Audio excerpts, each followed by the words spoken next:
All right, folks, here we go. We are going to be looking at some dominant seventh chords, which is a new topic for us. We're doing this as a part of what's called the Greats Project, and we're going to be looking at how to build these, how they relate to triads, which we already know, and we're going to then look at how to use a website called Noteflight to actually produce something that we can turn in here. So the first thing that we want to do is just take a peek at exactly what they are. So we see that they have the word chord in them, and so when we see chord, the only real type of chords we know are triads, right? A triad is a three-note chord. So let's look at just a simple triad. So we're going to build one here on G. We're going to build a G triad. So I've got G as my root, which is the lowest note. Third above that is going to be B, and then a third above that is going to be, whoops, not C, it's going to be D. So I've got a three-note chord or a three-note triad here, G, B, D. Root is G, third is B, fifth is D. And this happens to be a G major triad because it's a major third from G to B natural, and it's a perfect fifth from G to D. So that's a major triad.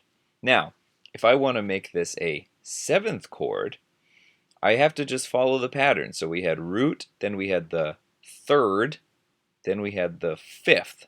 And if I want it to be a seventh, I'm going to add another note, a third above my highest one so far, because they've all been thirds so far, right? G to B, and then B to D. So now I need to add another third, D to F, and voila, now I have what's called a seventh chord.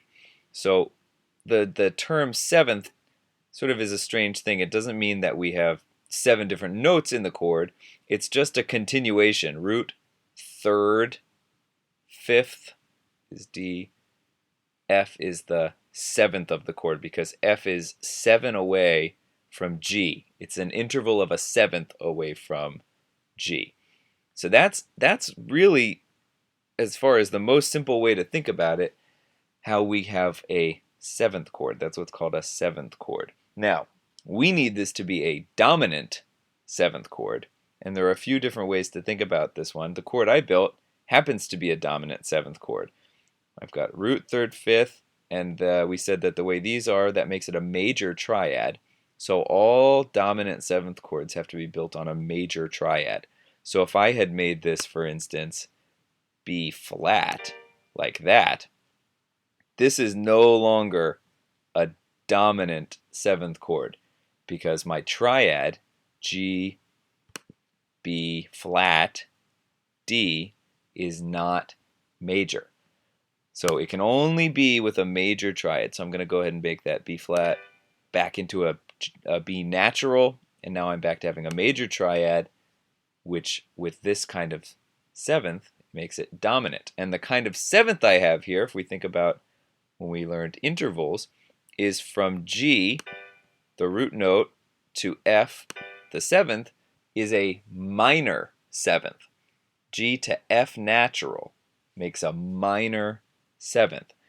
F sharp would have been a major seventh because that's the kind of F that we would have in the key of G major, right? So the key signature of G major is 1 sharp, and that sharp is F sharp.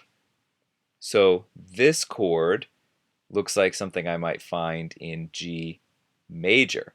But the interesting thing about dominant seventh chords is that they aren't the kind of chord we would get in the major key that the chord is built on. So we're expecting here, I'm in G, so I should have F sharps.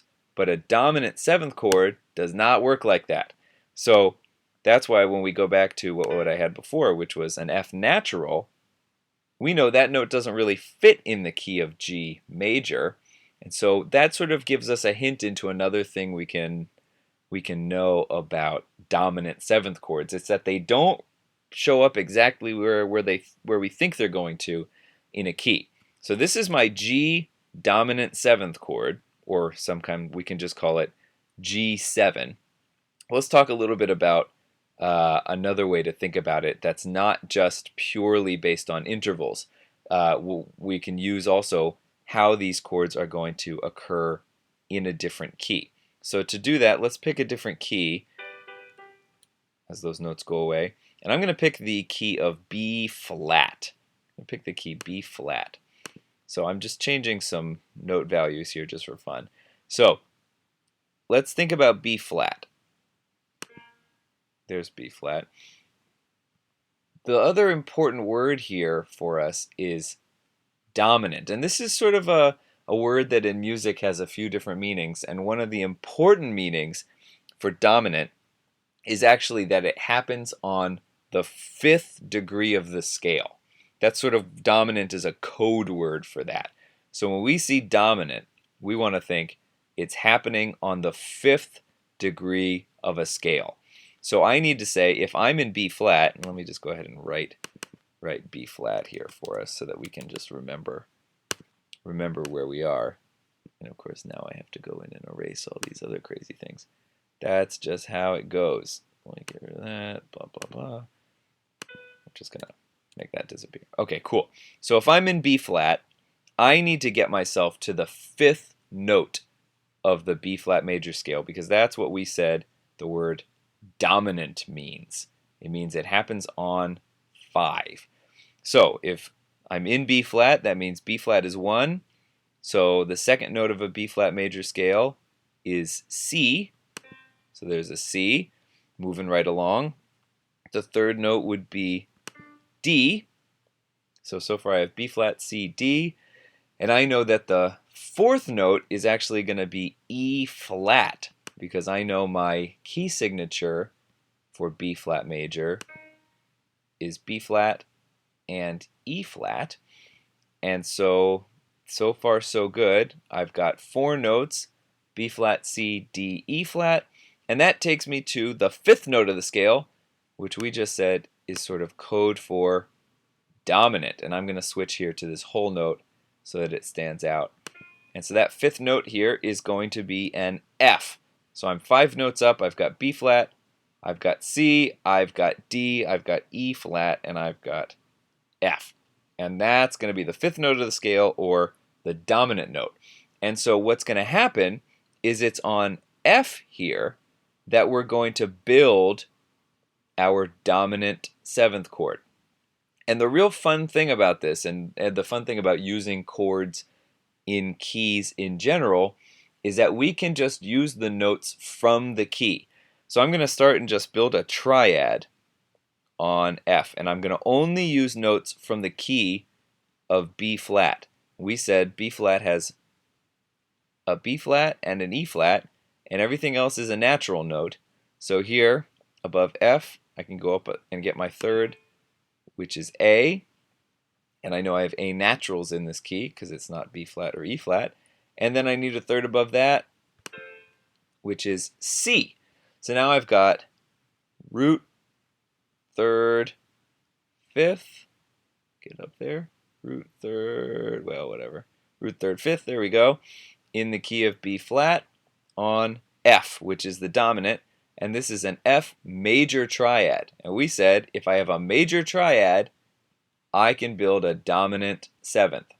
So what we're going to do now is we need to add a 7th to this chord. I've got root, 3rd, 5th, right? I've got F, I've got A, I've got C.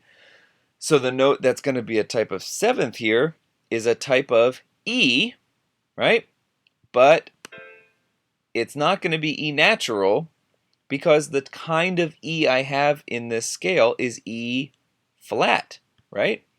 So I'm going to make this an E flat. And let's see if we've filled all our parameters here.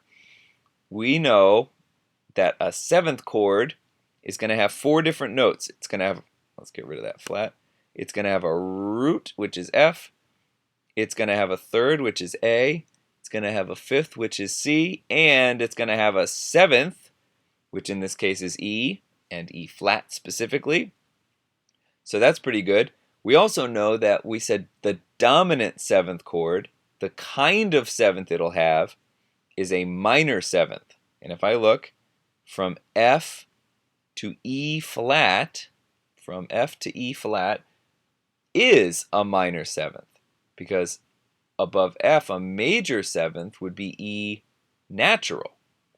So a minor seventh, 1/2 step below, is E flat.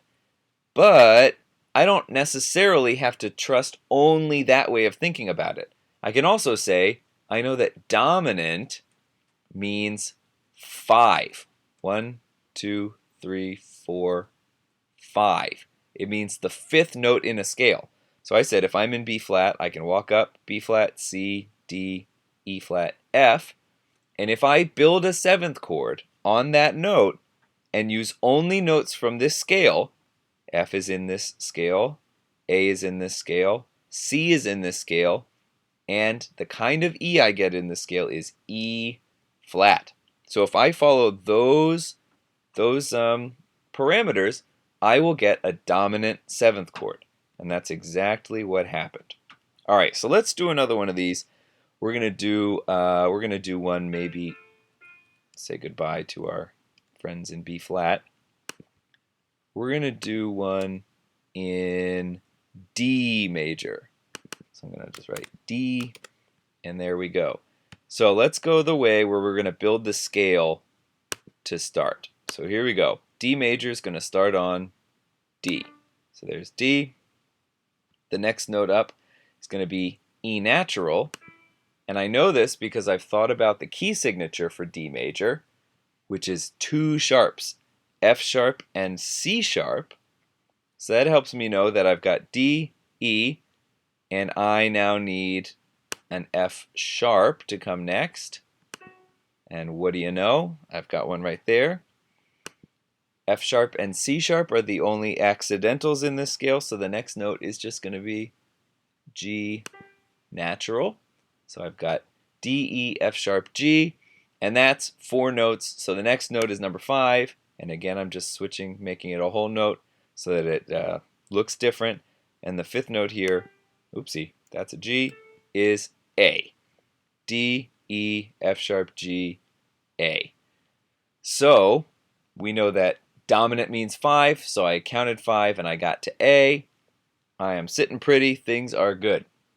So now I know I can use just notes from this scale and build a chord on A, the 5th scale degree or the 5th note in the D major scale, and I'm going to get a dominant 7th chord.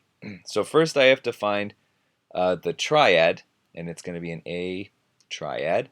And in D major, I need a C sharp, right? Because the key signature is F sharp, C sharp.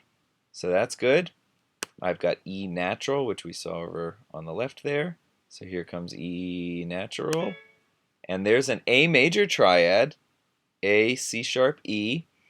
And the last thing we said is if I have my root, I have my 3rd, I have my 5th, I can just add another note on top of that. I can add another 3rd on top. So a 3rd above E is a G, and I know that the kind of G that I get in D major is G natural. So there it is. So by just using the notes from D major, I was able to make this dominant 7th chord. It's an A dominant 7th chord, which is the kind of dominant 7th chord we get in D major because it's on the 5th note of the scale. D, E, F sharp, G, A. Now if I want to test it, I can go and check the interval. So from A 7th up is a type of G, so that's good. And I can say a major 7th above A would have been G sharp, but there's no G sharp in D major, so the minor 7th above A would be G natural. And that's how you make a dominant 7th chord in a key.